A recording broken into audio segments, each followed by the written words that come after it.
الرحمن الرحيم. النهاردة إن شاء الله هنتكلم عن الوسواس القهري أو الفكري، أي نوع من أنواع الوسواس المتسبب فيه عاملين اثنين، وهما النفس والشيطان. كلنا نعلم أن الوسوسة تأتي من الشيطان وأيضا من النفس، كما قال الله عز وجل: ونحن نعلم بما توسوس به نفسه ونحن أقرب إليه من حبل الوريد. صدق الله العظيم. والنفس والشيطان أخطر الأعداء للإنسان، وأهدافهما واحدة، وهي الإغواء والإغراء والتخويف والتحزين، والعمل على بعد الإنسان عن عبادة الله وذكره وعدم الثقة بالله. على سبيل المثال، عندما يتعرض الإنسان لمواقف معينة تسبب له اضطرابات نفسية، فيستغلها الشيطان ليزيد من حزن الإنسان وتخويفه. عندما يتعرض الإنسان إلى حسد أو سحر مثلا، ويشفيه الله من هذه الأسحار والأذى، فيفرح الإنسان بالشفاء، لكن لا يريد الشيطان أن يراه سعيدا ومسرورا، فيظل يخيل له الأفكار أن السحر والأذى سيرد عليه مرة أخرى، وسيتعرض للموت والهلاك، وتطارده أفكار من هذا النوع، أو هلاك أحد من أبنائه.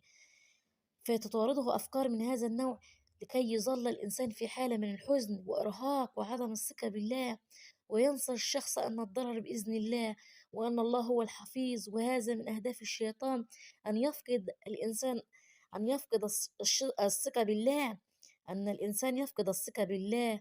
وأيضا يأتي في كل أمور حياته، مثلا عندما الإنسان يتوضأ، يقول له: أنت لم تحسن الوضوء، عد الوضوء مرة أخرى، فيعد الوضوء مرة أو مرتين أو ثلاث. وأيضا يأتي له في الصلاة ويشوشر عليه ويقول له: أنت لم تصلي جيدا، صليت 3 ركعات وهو صلى 4. فيأمره أن يعود الصلاة ويكررها مرة ومرتين وثلاث.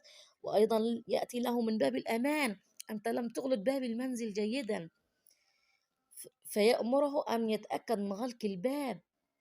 من الطبيعي أن الإنسان يتأكد من غلق الباب مرة أو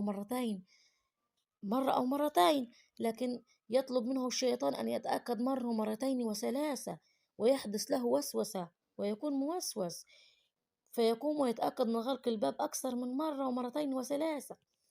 أيضا من ناحية النظافة، فيقول له: أنت لم تغسل يديك جيدا، يديك بها أنت لم تغسلها جيدا، عد غسل يديك.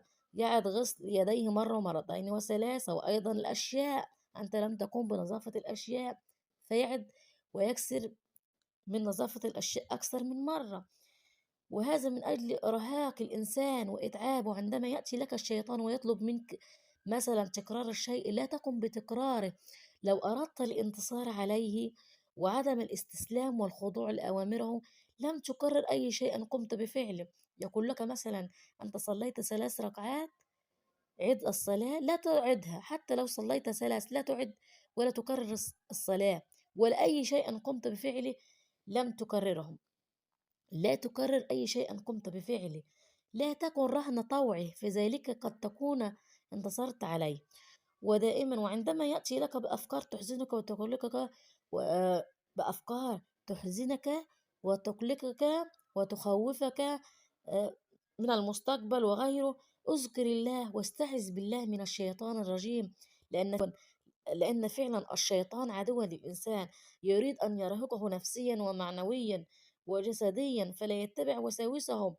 ربما يوصله إلى جرائم، يعني يريد أن يوصله إلى جرائم أو الانتحار، يرتكب جرائم أو ينتحر، قد يخسر دنياه وأخراه، يكون من الخاسرين. وهذا من أهداف الشيطان، أن الإنسان يكون من الخاسرين ويكون معه في جهنم. فلا تتبع وساوسه، لأنه عدو للإنسان. واكثر من ذكر الله، والإكثار من ذكر الله والاستماع إلى القرآن وكثرة ذكر الله تحقر الشيطان بداخلك، فلا يكن عليك منه سلطان، فسلطانه على ضعيف الإيمان. فليكن إيماننا بالله قوي، وأن نثق كل الثقة بالله، أن العمر بيد الله، أن العمر والأجل والرزق بيد الله، وكل شيء بيد الله، وكل شيء يجري عنده بمقدار. وأعلم جيدا أن لو اجتمع أهل الأرض على أن يضروك بشيء، لن يضروك بشيء إلا قد كتبه الله عليك. ولو إن اجتمع أهل الأرض على أن ينفعوك بشيء لن ينفعوك بشيء إلا قد كتبه الله لك. رفعت الأقلام وجفت الصحف. خلاص انتهى الأمر، أمرنا بيد الله، فلا داعي للشك والوسوسة. فلا داعي للشك والوسوسة. اللهم صل على رسول الله.